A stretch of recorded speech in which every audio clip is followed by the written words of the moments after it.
Bonjour à toutes et à tous et bienvenue dans ce nouveau décryptage. Aujourd'hui, on s'attaque à un sujet qui taraude énormément de professionnels. Changer de voie, faire un véritable virage à 180 degrés à 30, 40 ou même 50 ans. C'est vrai, ça ressemble bien souvent à une montagne impossible à gravir. Mais en se plongeant dans les données d'aujourd'hui, on va vite se rendre compte que réussir cette transition, ce n'est pas de la magie. C'est en fait une méthode extrêmement précise. L'objectif ici, c'est de bien structurer tout ça pour comprendre comment le cerveau adulte peut totalement s'adapter à un changement de cap majeur. Allez, c'est parti. Ok, entrons dans le vif du sujet. La fameuse question, est-il vraiment trop tard pour se reconvertir à 30, 40 ou 50 ans? La société adore nous rabâcher ce mythe tenace, cette idée qu'à un certain âge, les jeux sont faits. Il y aurait une sorte de date de péremption imaginaire pour apprendre de nouvelles choses ou repartir à zéro. Pourtant, on oublie souvent un détail incroyable. Le créateur de KFC, par exemple, a lancé sa célébrissime franchise à 65 ans. Et les recherches qu'on explore aujourd'hui vont exactement dans ce sens. Cette idée du trop tard, c'est juste une barrière artificielle. Le vrai défi, au final, ce n'est absolument pas l'âge. C'est plutôt la manière dont on aborde cette fameuse transition professionnelle. Passons donc à notre première partie, le mythe du « c'est trop tard » ou comment repenser le cerveau adulte. Ce qui est vraiment fascinant avec cette analyse, c'est la façon dont elle recadre totalement notre vision de l'intelligence. Franchement, le cerveau adulte n'est pas du tout une vieille machine rouillée incapable d'assimiler quoi que ce soit. C'est même tout l'inverse. C'est un outil incroyablement puissant. Il possède une complexité et une capacité à prendre du recul que les cerveaux plus jeunes n'ont tout simplement pas encore développé. Mais, car il y a un mais, la subtilité, c'est que ce cerveau adulte refuse d'apprendre de la même façon qu'il le faisait sur les bancs du lycée. Il faut donc impérativement changer la méthode d'apprentissage. Et si on trouve la bonne méthode, la capacité d'adaptation reste tout simplement phénoménale. Ce qui nous amène très logiquement à la deuxième partie, le piège de la scolarisation et pourquoi il faut s'échapper de la salle de classe. Alors, l'une des erreurs les plus monumentales qu'on observe lors d'une reconversion, c'est de retomber tête baissée dans le piège scolaire. Le premier réflexe instinctif, c'est de vouloir accumuler de nouveaux diplômes académiques. C'est l'approche traditionnelle, on se rassure comme on peut. Mais la réalité, c'est que l'apprentissage adulte exige une approche radicalement différente. Il faut sortir les outils et apprendre en faisant, le fameux learning by doing. Un adulte a besoin de concret, il cherche du sens et surtout des résultats tangibles. S'asseoir sagement sur une chaise pour écouter passivement de la théorie, ça s'avère souvent hautement inefficace.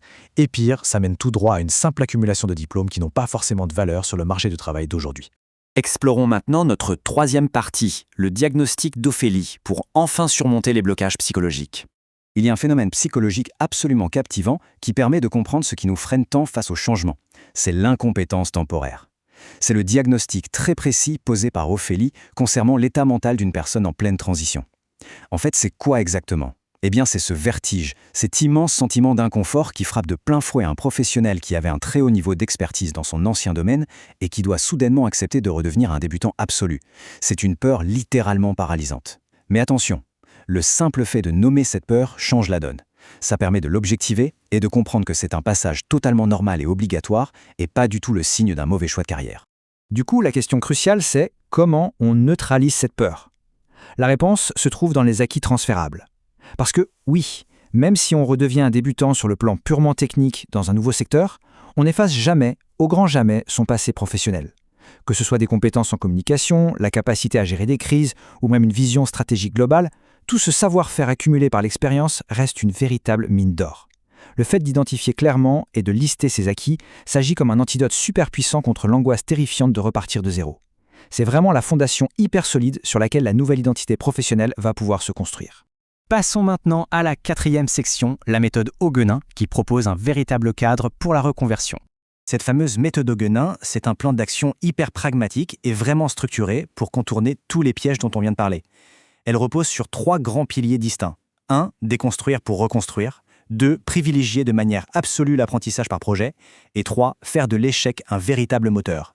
En gros, c'est une méthodologie taillée sur mesure pour la psychologie d'un adulte qui vient balayer une bonne fois pour toutes le vieux modèle d'éducation passive. Regardons de plus près comment tout ça s'articule. L'étape 1 exige de passer un bon coup de balai. Bien avant de chercher à acquérir la moindre nouvelle compétence, il faut faire une vraie introspection. Il s'agit de se demander quelles sont ses habitudes de travail, ses croyances limitantes, ou même ses anciens réflexes corporatistes qui n'ont absolument plus leur place dans ce nouveau projet professionnel. Pour tracer une nouvelle voie solide, il faut impérativement nettoyer le terrain d'abord. On identifie ces schémas devenus obsolètes et on s'oblige consciemment à les jeter par la fenêtre. Ensuite, place à l'étape 2. Et là, on touche au cœur du réacteur. Se former par l'action. Terminer la théorie complètement abstraite. La méthode préconise de se former uniquement en réalisant des projets concrets, réels et palpables. Le fait d'apprendre en faisant permet d'ancrer les nouvelles connaissances tellement plus vite et de façon bien plus durable, tout simplement parce qu'elles répondent à des problématiques immédiates. Au final, au lieu de brandir des diplômes sur un CV, le professionnel qui se reconvertit construit un vrai portfolio tangible. Et ça, c'est une preuve indiscutable de sa nouvelle valeur sur le marché.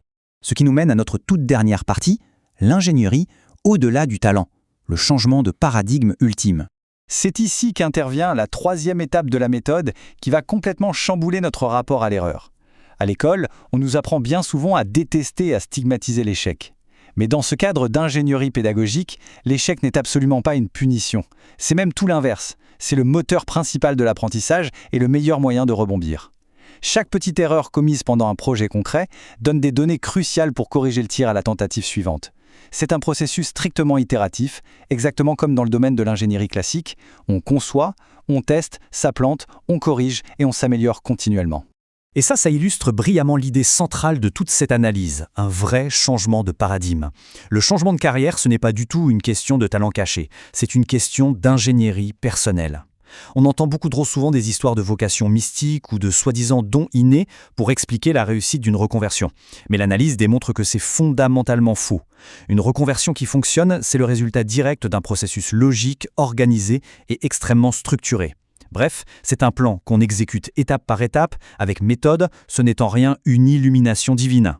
Alors, pour clore ce décryptage, une réflexion puissante s'impose pour anticiper la suite. Quelles sont les habitudes spécifiques et les certitudes du passé qui doivent être impérativement déconstruites dès aujourd'hui pour concevoir la prochaine étape professionnelle?